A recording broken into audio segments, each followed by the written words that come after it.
Hello everyone, welcome back to our YouTube channel. तो आज की इस वीडियो से हम अपने अकाउंट्स के ऑब्जेक्टिव क्वेश्चंस की सीरीज को कंटिन्यू करने जा रहे हैं, जहां हम अकाउंट्स के सभी चैप्टर के अब तक के पूछे गए सभी ऑब्जेक्टिव क्वेश्चंस को एक ही वीडियो में चैप्टर वाइज देखने वाले हैं। तो इस वीडियो में हम क्लास 12 के सेकंड चैप्टर पार्टनरशिप फंडामेंटल के सभी ऑब्जेक्टिव क्वेश्चंस को देखेंगे जो अब तक एग्जाम में पूछे गए हैं। तो वीडियो को शुरू करते हैं क्वेश्चन नंबर फर्स्ट के साथ। क्वेश्चन नंबर फर्स्ट है, according to companies miscellaneous rules 2014 in a partnership firm maximum numbers of partner should not exceed. यानी कंपनी विविध नियम 2014 के अनुसार एक साझेदारी फर्म में अधिकतम भागीदारों की संख्या कितनी हो सकती है। तो उसमें अधिकतम भागीदारों की संख्या 50 हो सकती है। तो इसका आंसर ऑप्शन नंबर सी 50 होगा। वही अगर क्वेश्चन ये रहता कि एक बैंकिंग सेक्टर्स में अधिकतम पार्टनर्स की संख्या कितनी हो सकती है, और ये जो क्वेश्चन है ये इस साल के बिहार बोर्ड की एग्जाम में भी पूछा गया था। तो बैंकिंग सेक्टर्स के लिए अधिकतम भागीदारों की संख्या 20 हो सकती है। तो उसका आंसर होता ऑप्शन नंबर बी 20। तो अब बढ़ते हैं क्वेश्चन नंबर 2 पे। क्वेश्चन नंबर 2 है, in the absence of any partnership agreement the profit और losses of the firm are divided in. तो पार्टनरशिप एग्रीमेंट की अनुपस्थिति में जो प्रॉफिट और लॉस होते हैं उन्हें इक्वल रेशियो में पार्टनर्स के बीच शेयर किया जाता है। तो इसका आंसर होगा option number be in equal ratio. वही अगर पार्टनरशिप एग्रीमेंट होता तो उस हिसाब से हम, जैसा कि पार्टनरशिप एग्रीमेंट में कहा गया है, उस हिसाब से हम प्रॉफिट और लॉस को पार्टनर्स के बीच शेयर करते हैं। तो इसका आंसर होगा option number be in equal ratio. यानी पार्टनरशिप एग्रीमेंट की अनुपस्थिति में फर्म के मुनाफे या नुकसान को समान अनुपात में विभाजित किया जाता है। अब क्वेश्चन नंबर 3 है, in the absence of partnership deed the partners will be allowed interest on the amount advance to the firm by him at the rate of. यानी साझेदारी विलय की अनुपस्थिति में भागीदार को फर्म द्वारा उसके लिए उन्नत राशि पर ब्याज की अनुमति दी जाएगी। यानी कि जो पार्टनर्स हैं जब वो फर्म्स को कुछ मनी अलॉट करते हैं, फर्म्स को मनी अलाउ करते हैं, तो उस पर कितने % का इंटरेस्ट पार्टनर्स को मिलता है। तो इसका आंसर होगा ऑप्शन नंबर सी 6% पर एनम। जब कोई पार्टनरशिप एग्रीमेंट नहीं होता है तब उसका आंसर होगा ऑप्शन नंबर सी 6% पर एनम। अब क्वेश्चन नंबर 4 है, in partnership firm profit and losses are shared. तो जो पार्टनरशिप फर्म है उनमें प्रॉफिट और लॉस एग्रीमेंट के अकॉर्डिंग शेयर किया जाता है। तो इसका आंसर हो जाएगा option number B as per agreement. वही जब एग्रीमेंट नहीं होता है तो जो जितने भी प्रॉफिट और लॉस होते हैं उन्हें पार्टनर्स के बीच इक्वली शेयर किया जाता है, जो मैंने आपको पहले बताया था।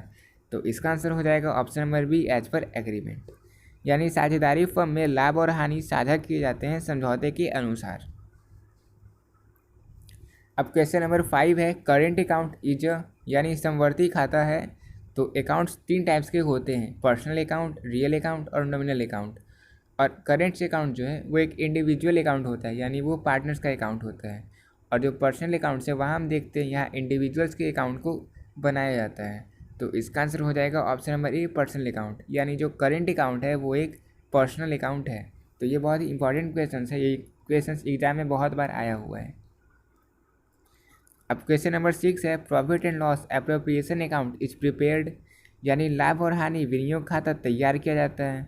तो जो प्रॉफिट और लॉस एप्रोप्रिएशन अकाउंट है वो हमेशा डिविजिबल प्रॉफिट के लिए बनाया जाता है। यानी कि जितने भी प्रॉफिट हुए हैं उन्हें पार्टनर्स को शेयर करने के लिए profit and loss appropriation account को बनाया जाता है, जहां जितने पार्टनर्स होते हैं उन सभी को उनके रेशियो के अनुसार, यानी जो एग्रीमेंट में तय किया गया है उसके अनुसार उन सभी को प्रॉफिट या लॉसेज जो है वो शेयर किया जाता है।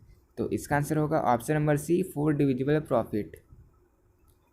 अब क्वेश्चन नंबर 7 है, partners current account is prepared when capitals of partners is maintained under. यानी पार्टनर्स करेंट अकाउंट तब तैयार किया जाता है जब साझेदारों की पूंजी को बनाए रखा जाता है। तो जो पार्टनर्स का जो अकाउंट्स है वो 2 टाइप्स का होता है, एक होता है फिक्स्ड बेसिस पे और एक होता है फ्लक्चुएटिंग बेसिस पे। जब फिक्स्ड बेसिस होता है तब वहाँ पे 2 अकाउंट्स बनते हैं, पार्टनर्स कैपिटल अकाउंट और पार्टनर्स करेंट अकाउंट। जबकि फ्लक्चुएटिंग बेसिस पे सिर्फ पार्टनर्स कैपिटल अकाउंट्स को बनाया जाता है। तो इसका आंसर यहाँ पे जो क्वेश्चन है वो कह रहा है पार्टनर्स करेंट अकाउंट किस बेसिस पे बनाया जाता है। तो इसका आंसर होगा option number be fixed basis पे, यानी कि निश्चित आधार पर।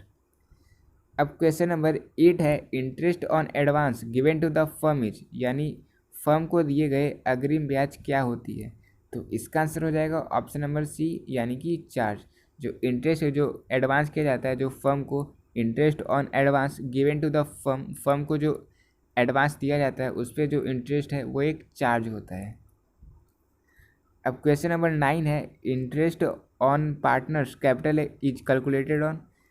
Interest on partners capital is calculated on यानी कि भागीदार की पूंजी पर ब्याज की गणना की जाती है। तो भागीदार की पूंजी पर जो ब्याज है वो कैपिटल के स्टार्ट से कैलकुलेट किया जाता है। तो इसका आंसर हो जाएगा कैपिटल इन द बिगनिंग। जो पार्टनर्स का जो कैपिटल होता है उस पर इंटरेस्ट जितने कैपिटल स्टार्ट में होते हैं वहाँ से उन पर ब्याज लगना शुरू होता है। तो इसका आंसर हो जाएगा पूंजी के शुरुआत में। अब क्वेश्चन नंबर 10 है पार्टनरशिप ऑफ ये प्रिपरेशन ऑफ पार्टनरशिप डीडीज।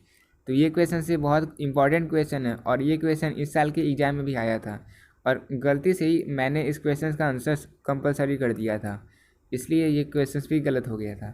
तो इसका है यानी कि पार्टनरशिप डीड तैयार की जाती है तो वो वॉलंटरी है, ज़रूरी नहीं है कि आपको पार्टनरशिप डीड बनाना ही बनाना है।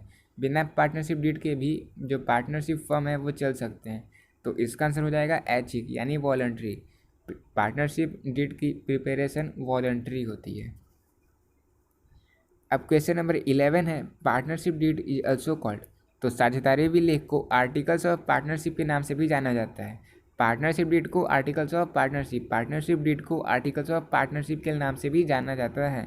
तो इसका आंसर होगा ऑप्शन नंबर डी यानी साझेदारी विलेख भी कहा जाता है। तो साझेदारी के लेख, साझेदारी के लेख, इस क्वेश्चन को आप ऐसे आसानी से याद कर सकते हैं। अब क्वेश्चन नंबर 12 है the relationship of partners with the firm is that of. यानी फर्म के साथ साझेदारों का संबंध कैसा होता है।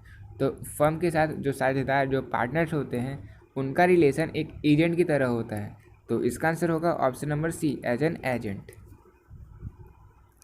अब क्वेश्चन नंबर 13 है the interest on partners capital account is to be credited to. यानी पार्टनर्स कैपिटल अकाउंट पर ब्याज को क्रेडिट किया जाता है। तो जो पार्टनर्स कैपिटल अकाउंट होते हैं उन पर जो ब्याज होते हैं वो पार्टनर्स कैपिटल अकाउंट को ही ट्रांसफ़र किया जाता है यानी क्रेडिट किया जाता है। तो इसका आंसर होगा option number C partners capital account. अब क्वेश्चन नंबर 14 है which of the following is an appropriation of profit. Option है interest on loan, interest on loan, salary, interest on capital और रेंट। तो जो निम्नलिखित में कौन सा लाभ का विनियोग है। एप्रोप्रिएशन ऑफ प्रॉफिट है यानी कि जो प्रॉफिट है वो पार्टनर्स के बीच बांटा जाता है। तो जो इंटरेस्ट ऑन कैपिटल है वो दोस्तों के बीच यानी जो पार्टनर्स होते हैं उनके बीच बांटा जाता है। तो इसका आंसर हो जाएगा option number C interest on capital. अब क्वेश्चन नंबर 15 है when time of withdrawal are not mentioned interest on drawing is charge. तब जब टाइम जो विड्रावल है जो पैसा निकाला जाता है उसका टाइम मेंशन नहीं होता है तो जो ड्राइंग्स होते हैं, और ड्राइंग्स वैसे चीज़ होते हैं जो पार्टनर्स अपने पर्सनल यूज के लिए जो फर्म से जो गुड्स निकाल लेते हैं उसे ड्राइंग्स कहा जाता है और जिस पर कुछ इंटरेस्ट भी लगता है। तो वो इंटरेस्ट 6% पर मंथ के हिसाब से लगता है। तो इसका आंसर हो जाएगा option number B 4-6% per month जब विड्रावल का कोई टाइम नहीं दिया जा रहता है। तो अब क्वेश्चन नंबर 16 है for the firm interest on partners drawing is. तो जो फर्म है उनके लिए पार्टनर्स ड्राइंग पर जो इंटरेस्ट लग रहा है वो एक गेन होता है। तो उसका आंसर हो जाएगा ऑप्शन नंबर ए गेन। अब क्वेश्चन नंबर 17 है in the absence of partnership deed partners are not entitled to receive. तो जब पार्टनरशिप डीड नहीं होता है तो जो पार्टनर्स होते हैं उन्हें ना ही सैलरीज मिलती है और ना ही कमीशन और ना ही कैपिटल पर कोई इंटरेस्ट मिलता है। तो इसका आंसर हो जाएगा ऑल ऑफ दिस यानी कि in the absence of partnership deed साझेदारी विलेख की अनुपस्थिति में भागीदार इनमें से कुछ भी प्राप्त करने के हकदार नहीं होते हैं। तो इसका आंसर है इनमें से ये सभी। अब क्वेश्चन नंबर 18 है interest on drying of the partners is. तो जो पार्टनर्स के जो ड्राइंग है उन पर जो इंटरेस्ट लगता है वो जो बिजनेस है उसके लिए एक प्रॉफिट होता है।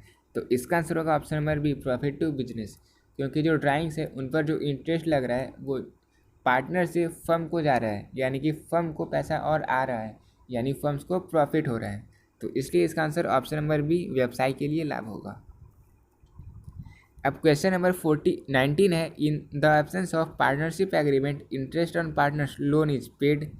यानी साझेदारी समझौते की अनुपस्थिति में साथी के ऋण पर ब्याज का भुगतान किया जाता है। Interest on partner loan is paid.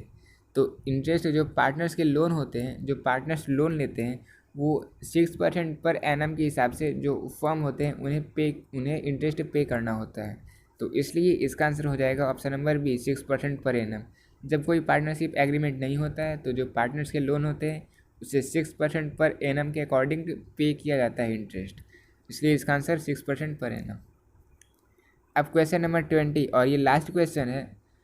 Interest payable on the capital of the partner is charge to, यानी भागीदारों की पूंजी पर देय ब्याज को दर्ज किया जाता है।